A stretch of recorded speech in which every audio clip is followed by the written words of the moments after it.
La siguiente parte o la segunda parte de la España llamada de la Restauración es el reinado de Alfonso XIII, una vez que es proclamado en 1902 como rey, 16, 17 años, y su reinado se va a desarrollar hasta el año 31, fecha concretamente hasta el 14 de abril del 31, fecha en la que se proclama la Segunda República. Bueno, pues cuando he nombrado a Alfonso XIII, eh, unos años antes se han perdido las últimas colonias, Cuba, Puerto Rico, Filipinas, y además han muerto, de hecho Cánovas muere, perdón, Sagasta muere en el año 2 y Cánovas ha muerto en el año 97, asesinado por un anarquista en un balneario. Por tanto, bueno, pues se abre un nuevo periodo, Alfonso XIII, él sabe ya que tiene dos opciones, una la de regenerar España, o sea, aplicar las reformas que son necesarias para que el país prospere, o dos, si fracasa, pues supondría el final de los Borbones en España. Pero bueno, el caso es que siguió la corrupción con Alfonso XIII, continuó la mala situación económica, sí se aplicaron algunas reformas, sobre todo en los gobiernos liberales, pero bueno, al fin. Y luego encima se entró en la guerra de Marruecos, por los motivos que fueran, que estudiaremos, en muchos de los casos por intereses geoestratégicos o de prestigio, la política internacional y también ciertos intereses de las grandes fortunas y del propio rey, eh, que también tenía sus negocios. Pero bueno, esto es un poco una lectura así general del reinado de Alfonso XIII. eh, y vamos a ver un poco los problemas que tiene. Sí se mantiene la cuestión de los dos partidos, el liberal y el conservador. Lo único que han cambiado los líderes de cada uno de ellos. Pero claro, hay una imposibilidad de que a través del caciquismo y del sistema la oposición acceda no al poder, sino pueda acceder a cotas determinadas de poder, pues para intentar cambiar también la situación del país. Es un sistema cerrado, el de la restauración. Por tanto, republicanos, el PSOE, a partir del año 21 el Partido Comunista de España, que nace como una separación de una parte del PSOE, una vez que ya ha triunfado la revolución eh, comunista en Rusia. Eh, También la cuestión catalana, sobre todo en 1914, se va a permitir la construcción de la Mancomunidad Catalana, que no es una comunidad autónoma, pero que bueno, va a tener cotas, ciertas cotas de autogobierno, sobre todo a nivel de política cultural. Va a durar poco, porque va a ser abolida con la dictadura de Primo de Rivera, que se va a dar en el año 23. Y sí va a haber un desarrollo del movimiento obrero a través de las reivindicaciones de la UGT y de los anarquistas, la Confederación Nacional del Trabajo, la CNT, y a través de estas reivindicaciones y ciertos proyectos de reforma, por tanto, se van a dar, por ejemplo, el origen de la seguridad social en 1905-8, más o menos, con el Instituto Nacional de Previsión. Por tanto, la seguridad social tiene su origen ahí, a principios del siglo XX, o la jornada de 8 horas en 1919, tras la huelga de la canadiense. Por tanto, a través de la lucha de trabajadoras se consiguen ciertas mejoras para los trabajadores, campesinos, en definitiva para los más desfavorecidos. Y luego España se va a mantener neutral también en la Primera Guerra Mundial. ¿Vale? Por tanto, a nivel general, estos son los problemas durante el reinado de Alfonso XIII, pero el problema principal va a ser la guerra de Marruecos, que aquí pongo que se da entre 1909 y 1927, pero bueno, realmente es a partir de 1906 con la conferencia de Algeciras. La conferencia de Algeciras pactan España y Francia repartirse Marruecos. Tenemos aquí un mapa. A España le va a tocar la zona llamada del Rif, que es la zona del norte de Marruecos. Aquí tenemos Ceuta, por ejemplo. En Melilla estaría aquí más abajo, lo que se llama el Marruecos español, ¿no? Van a pactar, le va a tocar la parte norte, que es la más pobre a nivel de recursos, y se va a establecer y la más inestable, porque ahí hay unas cábilas, unas tribus llamadas rifeñas, que van a traer a maltraer a los soldados y al ejército español. Entonces, bueno, pues, problema de Marruecos, ¿qué sucede con Marruecos? Pues que, claro, a la guerra van los pobres, porque los ricos a través de la condonación en metálico que se llamaba, estaban exentos. Pagaban y se libraban de ir a la guerra de Marruecos. Básicamente esto era así. Entonces, bueno, esto, por ejemplo, va a ocasionar acontecimientos como la Semana Trágica, que va a ocasionar a su vez en Barcelona una represión del gobierno. La Semana Trágica está motivada pues por la situación económica y porque es injusto que vayan siempre de la misma clase social a morir a Marruecos. Entonces, bueno, pues se queman una serie de conventos en Barcelona, el ejército reprime y bueno, pues normalmente cuando pasaban estas cosas en España moría gente y mucha. Eh, la semana trágica alrededor de 120 muertos.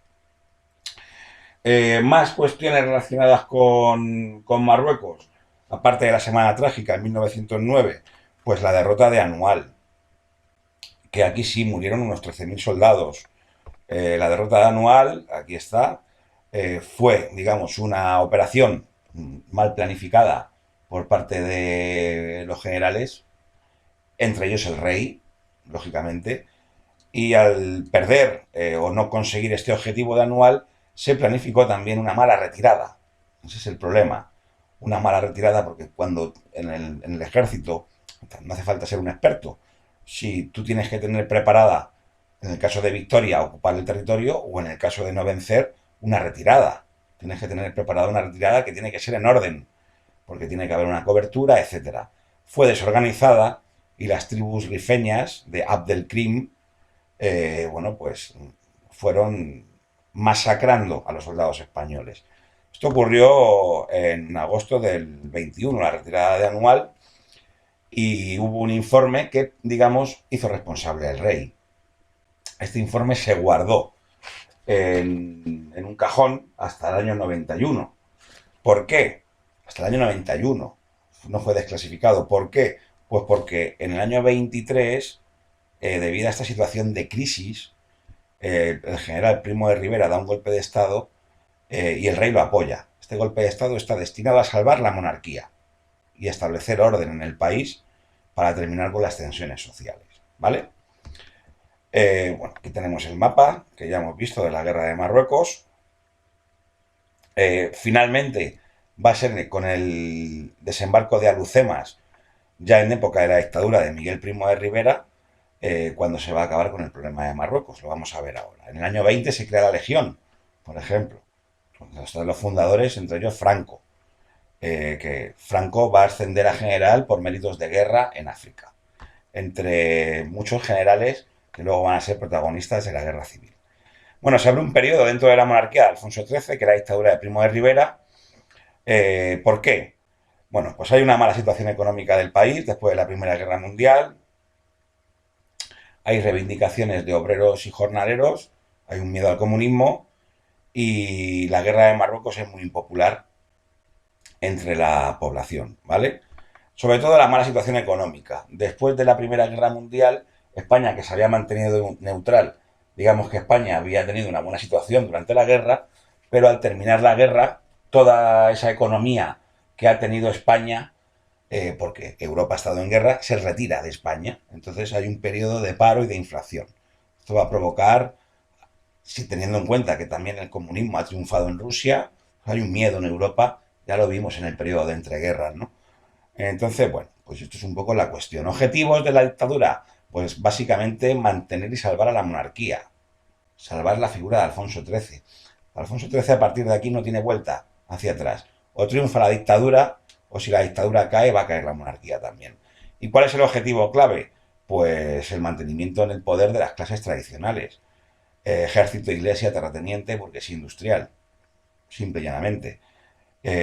Y luego Primo de Rivera quiere ser un poco fascista, tomando elementos del fascismo italiano. Pero sobre todo lo que quiere es evitar la revolución en España, que la consideran inminente después de que en Rusia ha triunfado. Entonces, un poco esos son los objetivos. Características de la dictadura de Primo de Rivera. Va a crear un partido único. Bueno, va a tener dos periodos la dictadura. Lo que se llama una parte militar, del 23 al 25, y un directorio civil, donde ya, digamos, va a haber participación política. Pero sobre todo nos interesan a grandes rasgos las características de este periodo, de estos 7 años, ¿no? Va a intentar crear un partido único que se va a llamar la Unión Patriótica. Lógicamente los partidos son ilegales, el Partido Comunista, la CNT, los sindicatos, etcétera. Va a haber una represión a toda disidencia, a todo contrario político. Se va a suspender, lógicamente, la Mancomunidad de Cataluña. Todo símbolo nacionalista o hablar en la lengua propia de cada región está prohibido. Estos sentimientos anti-vascos, anti-gallegos, anti-catalán tienen sus orígenes en ciertos momentos de la historia de España. Sí se va a acabar con la cuestión de Marruecos, con el desembarco en el Peñón de Alhucemas, en el cual está Franco en el año 25, aquí, en esta zona del Rif. Es una operación combinada entre franceses y españoles, por tanto esto es un éxito para la dictadura, acabar con el problema de Marruecos. Y luego en economía se va a aplicar lo que se llama el proteccionismo. Ya sabemos lo que es fomentar la producción nacional. Para ello se va a proyectar políticas de obras públicas y se van a crear empresas como la Telefónica en el año 24 o la CAMSA en el año 27, o sea, empresas nacionales. Hoy en día son empresas privadas, pero que son empresas de construcción y de fundación nacional por parte del Estado. ¿Qué va a pasar? Que en enero del 30 Primo de Rivera va a dimitir por la presión de la oposición, no tiene apoyo del rey y hay una mala situación del país tras el desastre de Wall Street, el crack del año de octubre del 29. Por tanto, en enero dimite. ¿Qué va a hacer Alfonso XIII cuando se ha ido el general? Pues va a intentar volver a que el país sea un régimen parlamentario y se van a convocar, va a tener el poder el general Berenguer, por ejemplo, se van a convocar elecciones para el 12 de abril del 31. Pero aquí los republicanos y los socialistas, que van unidos en coalición, van a ganar en 41 capitales, 41 capitales de provincia, ¿vale? En ciudades. Vencen en las principales ciudades, allí donde el voto, digamos, es más libre. Y 2 días después se va a proclamar la Segunda República, porque Alfonso XIII ve que no tiene apoyos, ni en el ejército, ni en el pueblo, ni siquiera apoyos civiles, y bueno, pues decide marcharse, se va al puerto de Cartagena y abandona el país y se proclama la Segunda República, que explicaremos en el siguiente vídeo.